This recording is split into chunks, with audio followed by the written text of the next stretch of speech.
All right, well, let's talk about World War III, which has apparently just begun, according to the Ukrainians. And today, Putin said that the U.S. is forcing this fight until the very last Ukrainian is dead. Is he wrong? Like, I'll just ask you guys, is Putin wrong about that? That this is the United States forcing this fight? Is any nutcase out there who believes that the United States is not involved in this or is not complicit in this at all? They are literally forcing this. We're going to get into Antony Blinken in a second. Ukraine has run out of men and now is turning to women to fight this war. More on that part of the story in a minute as well. But first, Ukraine says World War III has already begun. And again, we've been saying it for a year now. So welcome to the party, pal. Yes, we are already in World War III. Just wait until the real fighting starts. So here is the headlines here. The head of Ukraine's National Security and Defense Council has claimed World War III is already underway, with the Moscow-Kyiv conflict pulling in countries far beyond the region. Speaking at the Kyiv Security Forum on Tuesday, Alexei Danilov argued that NATO needs Ukraine as a member of the global turbulence is set to continue. We're going to strengthen the alliance, he says. If someone thinks that World War III hasn't started, then it's a huge mistake. It has already begun, and it had been underway in a hybrid period for some time, but now it's about to get much, much worse, according to him. Hybrid period, what do you think that means? I mean, I think where we're still acting as if like a proxy, you know, where the United States and NATO can sort of still use Ukraine as a proxy to funnel weapons in, and we use up all of their men. But the sad part is, of course, now, which we're going to get to in a second, all their men are gone. So what's left then is NATO to step in with their own forces, their own people manning these devices instead of the Ukrainians. So that's coming. I think that's what maybe he's acknowledging, that this hybrid period. Let us know in the chat what you think, what a hybrid period means. I think it's like 1 foot in proxy war and 1 foot in actually being there on the ground. But let us know what you think about that. But Western support for the war is fading quickly. And we see that. We see that in the UK. We see that across Europe. We see that in the United States. And that's why America's errand boy, Antony Blinken, showed up in Ukraine today. Because despite what you voters think about the war, and you absolutely don't want us to be funding this and people dying, it doesn't matter, because the deep state absolutely wants this to continue. So Antony Blinken shows up there, doubles down on support for Zelensky today. And, you know, he's there to basically say, we will be here and support until every Ukrainian has been killed. And then American companies will come in and buy up all the land and all the minerals and turn your country into a garrison state for the United States. That's what Antony Blinken... Well, that's you reading between the lines, I assume. Oh, he didn't actually say that. Okay. He said something. He didn't say that exactly, but we know that's why he was there. But here's actually what he did say. Watch. I'm here first and foremost to demonstrate our ongoing and determined support for Ukraine as it deals with this aggression. We've seen good progress in the counteroffensive. It's very heartening. We want to make sure that Ukraine has what it needs not only to succeed in the counteroffensive, but has what it needs for the long term to make sure that it has a strong deterrent, a strong defense capacity, so that in the future, aggressions like this don't happen again. And we're also determined to continue to work with our partners as they build and rebuild a strong economy, a strong democracy, all of which is necessary to ensure that Ukraine not only survives, but it thrives in the future. And in that, Ukraine has a strong partner in the United States. And for me, it's always a special pleasure to be with, again, not only my colleague, but my friend, Dmitry Kuleba. We've been... Yeah. So... And he's like, don't touch me. Anyway, so he says, good progress. I want to underline that point. So yeah, he said, that point kind of floored me. I had to pick my jaw off the ground because the counteroffensive to keep going well. Yeah. Good progress in the counteroffensive, he says. So let's just be clear about this. Ukraine sacrificed tens of thousands of men to take an abandoned village from where the Russians had already evacuated civilians. They removed all the civilians, and that's good progress. So now they have an abandoned village, and thousands of Ukrainians died to get it. That's good progress. And they have not moved the map at all. Yeah. What do you think?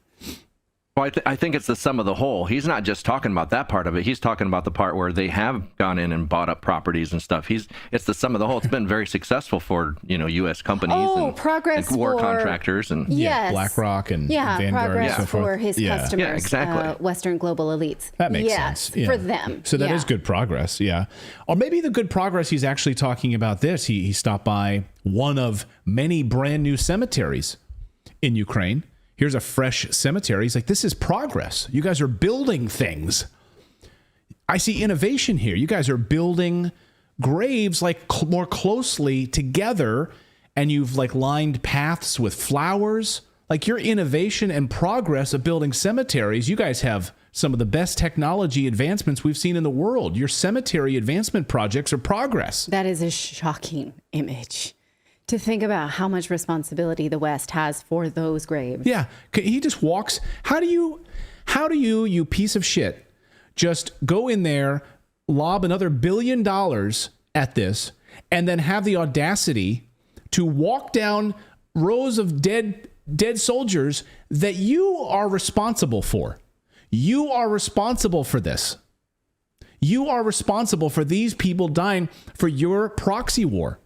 How do you do this and say that the progress is great? And I'm here to see my friends. And here's another, $1 billion so you can have more cemeteries. Yeah. Basically. Oh, and they're building them. They're building them at a clip that they've never seen before in Ukraine. So, and just to put this in like a finer perspective here, the amount of money that we are spending right now on this conflict, if you're wondering like, where's the money going to Maui? Where's the money going? $700 going to families in Maui right now. Ukraine's conflict spending is $100 million per day from the United States. $100 million per day. I mean, that's up 100% because we know that in 2014 and 2015, the International Monetary Fund was warning Ukraine, stop spending $1 million per day bombing the Donbass. It's not a good use of your money. It's not a good use of our money because we're lending it to you. So if you want to keep borrowing from the IMF, you must stop spending $1 million per day on this war. Well, again, now they're up 100%. Beam in the chat says Redacted will be Kremlin's new propagandist. No, we're just telling the truth here. We don't support war of any kind. I don't think war is ever a solution. An invasion is never a solution, right? But right now, NATO is making this happen by all accounts. This is NATO's war. This is the whole reason we're here. This is NATO's war. Well, and to be fair, where my mind goes, we've seen so much propaganda when we saw the fake bodies on the street, as they're driving by, they're showing these bodies. And then as the car's pulling away in the mirror, you see the body get up and start to walk away. We don't even know if these graves are real. This could have been a photo op that they just set up. You know what I mean? Like just to garner support, because look at all these dead soldiers and everything. It's like we don't even know what is going on over there. Like they're giving those people proper burials. What does that garner? Like when you see... Well, hold this thought. Hold this thought. It tells us. Okay. Mm-hmm. No, I was going to say no, go ahead. Finish your thought there. Well, I was just going to say, it tells us, like, people that are over here seeing it over there, like, oh my gosh, look at all those soldiers they're losing. We got to do something. We have to help them. It garners support for people that are on the side of what's going on, what they think is going on over there. It's an interesting point, and I think put a pin in that for a moment, because as Natalie says, we're going to circle back to that. We're going to circle back because the BBC has just done a big report on the amount of graves in Ukraine. And so we're going to show you that. And so it is interesting that we're starting to see more and more, like we're seeing photo ops in front of grave sites now on the part of the West. And anyone who wants to call us the Kremlin propaganda, this is not the place for you if you're the kind of person who needs to reduce your thinking to good and bad. So I'm sorry, this is not the place that like you have to think that Russia's the bad guy in order to support Ukraine. You can't see the bad things that Ukraine has been doing for the last decade. You can't see that if Russia leaves that place, those civilians there will continue to be attacked at the price of $1 million per day. So I'm not pro-Russia, but I definitely don't want those civilians to continue to be attacked as they have been for the last 10 years. And if that means that saying that that's uncomfortable is pro-Russia, just go. Just get out of here. We don't want any reductive thinking here that you can't handle nuance. Bye. All you have to do is do a search on Google still, and go pre the Russian thing, the pre 2020 or whenever that was, and you can find all kinds of articles on what Ukraine was doing. But those of all, they don't talk about it now, but previously, if you Google it, it's all still there. You can see what Ukraine has been doing for the past 14 years to the Donbass. Yeah, you have to choose. You have to choose who dies here, right? Russia's holding the line so those civilians stop dying. If they leave, it's back to bombing those civilians, and worse. It will be worse for those people. And so now Russia is throwing those men, Ukraine is throwing those men against the line like a fly zapper, and they're dying for no reason. That line can hold. It can be over right now if peace talks were attended, which the West refuses to do. Now, if that commenter was making the point that Russia might end up using what we're talking about here in a way that maybe ends the war, great. Then great. That would be amazing, but that's not going to happen. NATO doesn't give a rat's ass about these men being killed. So that doesn't matter at all. These grave sites are fantastic for NATO because it's accomplishing exactly what NATO wants, which is every Ukrainian to be killed, basically, and to turn Ukraine into another version of the United States, a garrison state for expansion. That's all they want. Of course, that's it. That's all they want. Meanwhile, the Western media is being banned from the Ukrainian government, by the Ukrainian government, from covering the war on the front lines. Now, they don't want you to see how bad it actually is. According to Swiss journalists, the blackout on Ukrainian front lines is real. So the Ukrainian General Staff has banned journalists from accessing combat zones. So you can't go. You want to see what's going on there, you're not going to be able to see it. And according to the Swiss newspaper, the news spread like a powder on Sunday, arousing anger and indignation among many journalists present in Ukraine. The front line is now totally forbidden to them, unless, of course, they have written authorization from Zaluzhny, the commander-in-chief of the armed forces. So you literally, it's like, you'd have to get it's almost like their version of Mark Milley would have to sign a letter and say, yes, you, the BBC, can go and cover it. So imagine what kind of coverage you will get from the Ukrainian side on the front lines of this war. Zero or highly propagandistic. Totally. I mean, this is exactly what CNN, by the way, admitted. I don't think they admitted. They wanted to admit it about a year and a half ago. They admitted that they are not allowed to go to the front lines. They have to get special permission. And they did this report where they said, well, CNN got special permission to accompany blah, blah, blah, the tank brigade in Ukraine on the front lines to see what these guys are going through. And they did this whole propaganda. So, of course, it was highly choreographed, highly produced, and CNN, they were able to see what they allowed CNN to see. That's it. Highly produced. And now you won't see anything on that side. So, it's very important for the journalists that we feature here on this show who are actually there, being able to get information in the Donbass to show you what's actually happening, because you're not going to see it. Well, I am looking forward to Zelensky's highly produced, demo reel of after his visit with Antony Blinken. So anytime a famous or powerful person comes and visits him, we've shown you these highly produced sort of episodic, emotional heartstrings pulling. So you can find those pretty easily on Zelensky. So that's the kind of media we'll get, highly produced propaganda. So mass Well, I want to point out, too, just really quick, that I think it's a good indication that we don't actually, the United States doesn't actually support Ukraine, because if they were all in with Ukraine and actually supported them, wanted to help them, they would have put them in NATO, and they still haven't done that. And that should be a sign right there that they don't, they don't want to give, they only want to give them money. No, that tells you everything you need to know, right? We will use you.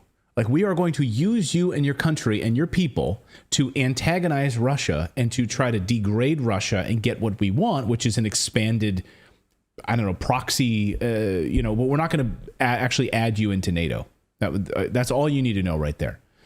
So massive grave sites can be seen across Ukraine, where estimates now have close to 500,000 dead on the Ukrainian side. The Ukrainian government is getting desperate. They put out a call for men of fighting age to return home to fight in Ukraine. We covered this story yesterday in Poland, where they're leading the charge on this. The Poles are trying to figure out how they can maybe help round up 80,000 that are still there and send them back to be killed in Ukraine. Over 3 million men have fled Ukraine, according to numbers that I'm seeing today, and they do not plan to come back. We're not going back there. 3.3 million. So why would you go back to die for NATO? Why would you do that? Also, BlackRock can buy out the land from right under your family's feet. Going back to fight for your family farm that's now totally gone and bought up by the likes of these American massive corporations. Ukraine is sending out letters to these men who fled to other parts of Europe now, saying, we know where you are. Here's a letter. We found you. We know exactly where you are. Come back to fight for us or face arrest. Here's a young Ukrainian man today who just received this letter in the mail. And I'll translate. He says, friends, in short time, I don't know what to do. F word. In short, I just received this letter in his hand. Here it is. It has my photo on the paper. I translated it, he says. It says that Ukraine has sent a request.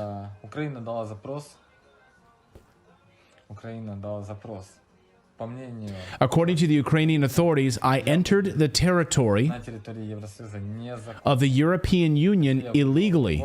Although I was traveling legally, he says, I entered legally. I didn't buy any certificates. Here, he says, I told you how I left. And it says here, I have to leave the European Union within 2 weeks. I have to leave Europe within 2 weeks. That's it. Otherwise, I'll be forcibly exiled to the territory of Ukraine. I don't even know what to do, he says. Maybe you could tell me in the comments, he says. I mean, Can you imagine? I would look up on Yandex Maps how to get to Belarus or Russia. That's what I would do if I was him.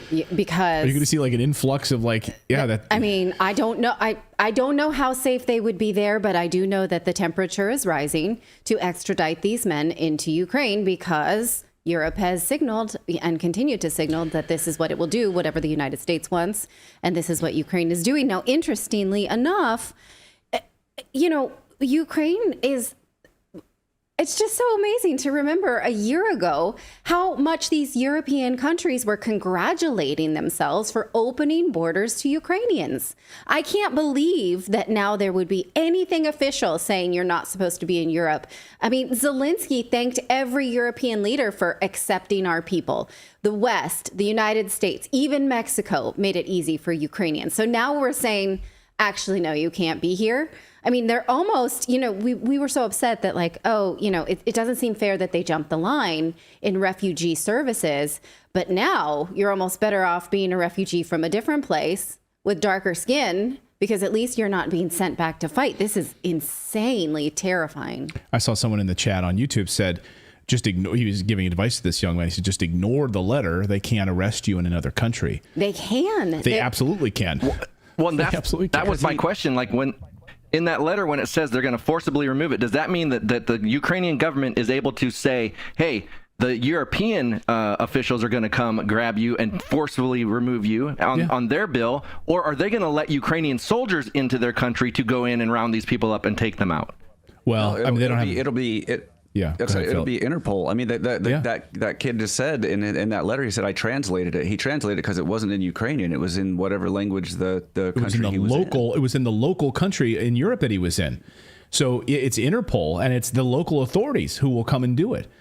Look, if it's now illegal for them to not be fighting, if you're of fighting age, and now we know that Ukraine has lowered the bar to, I mean, people with mental illness, people with tuberculosis, HIV, it doesn't matter. I mean, they're going to take any man they can that can walk, and probably some that can't even walk. And so if you're out of the country, it's illegal for you right now.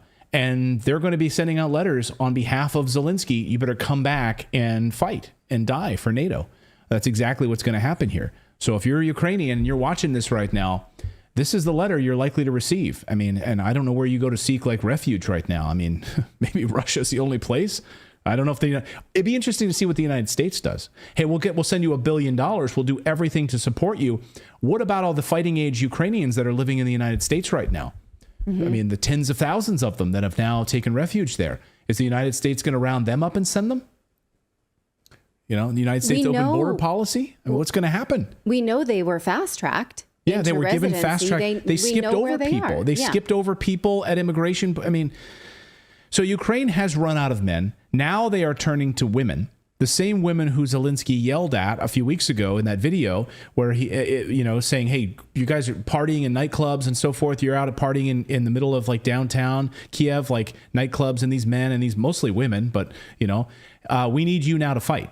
So these young women who are up partying, we need you to fight. They look fierce. They look really fierce on the battlefield. They're going to be it's going to be a whole nother world when they're out now being forced to fight. So now Ukraine has released a brand new recruitment video today targeting women specifically. Watch. Я просто жінка. Грішна і свята, слабка і сильна, сіра і яскрава. Я просто жінка. Просто жінка.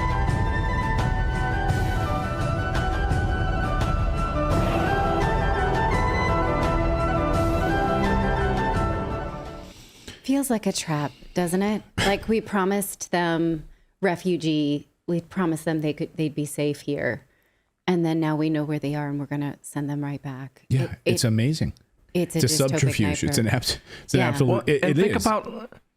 Think about the training. Like they just going to tell these women, hey, just see the little tip of this gun. You just point it towards somebody and then pull this little trigger. That's all you need to know. Like, think of how long it takes to train somebody to fight in a war.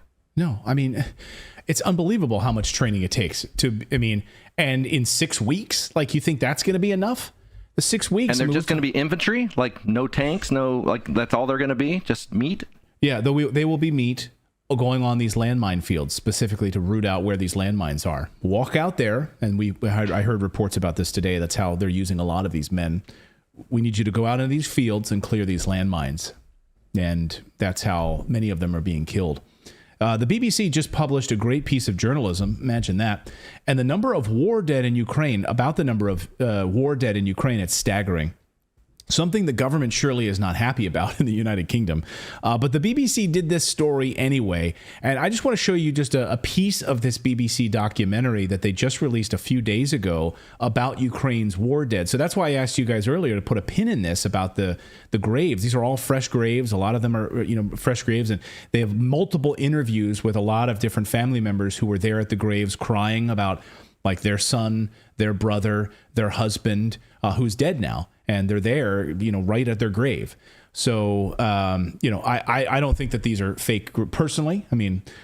But I don't think that these are fake graves. And I think there's plenty of other intelligence to support the fact that these are not fake graves. But I get your cynicism, given the fact that we've seen other things faked in this. But here you go. This is the BBC. And watch this. Pretty amazing. At cemeteries all across Ukraine, the military dead just keep coming. Here in Lviv, near the border with Poland, very far from the fighting on the Eastern Front, the fresh graves of soldiers number in their hundreds. There are so many, in fact, at this cemetery that up the hill here, they're clearing the way of the fallen from previous wars to make room for those lost in this conflict. So they're moving bodies in old graves that I guess no one's around anymore. They've been there for 100 years. So we're going to move those bodies out of the way to make room for new bodies because we just don't have the space for it. So the amount of graves being built is amazing. Since this BBC report was prepared 9 days ago, as our friend of the show, Larry Johnson, wrote on his website, he said, quote, at least 7,000 more Ukrainian soldiers have died in combat. 9 days ago. That equals the number of killed in action American soldiers in all of Iraq and Afghanistan during the 16 years of fighting. 16 years. And in 9 days, the equivalency. Just put in perspective, he says, about the savagery of the combat that's currently underway in Ukraine. And we always want to remind you, this is the map. This is the live view map. Today's battles, today's fighting, today's explosions. This is as of about an hour ago. Explosions all throughout the Donbass in what was formerly Eastern Ukraine. These people there voted overwhelmingly, I think over like 95% in votes to become part of Russia because they've been sick and tired of the genocide that's been unfolding there since 2014 after the failure of the Minsk agreements. And elections are coming up. Elections are about to happen once again. And so we will see what that looks like in this area. Remember, Ukraine tells us they can't have elections, but they're going to hold elections here, which has been under constant genocide for years. So, but this is the area that is contested.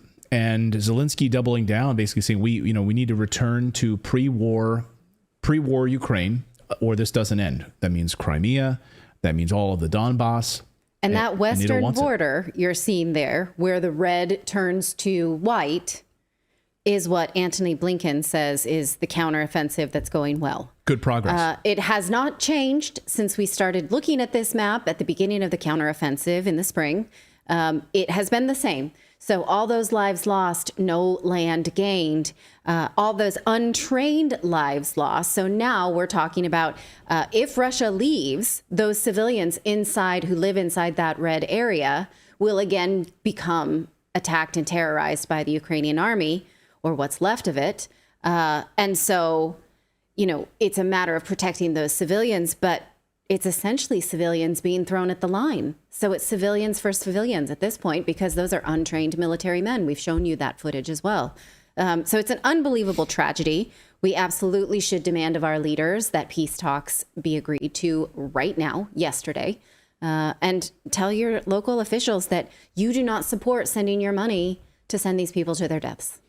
Yeah, I would love it if Ukrainians would actually watch and pay attention to what's actually happening, knowing that they're being used by NATO. Exactly what's happening here to the last Ukrainian. Thank you so much for watching this segment here at Redacted. We are live every day at 4 p.m. Eastern Time, trying to share the stories that the mainstream media will not cover. You should also come over and join our community of Redacted Rebels over at redacted.inc. That's our private locals community where we can share exclusive content that we simply cannot share here on YouTube. Come over and join the rebellion together right now by going to redacted.inc. We'll see you next time.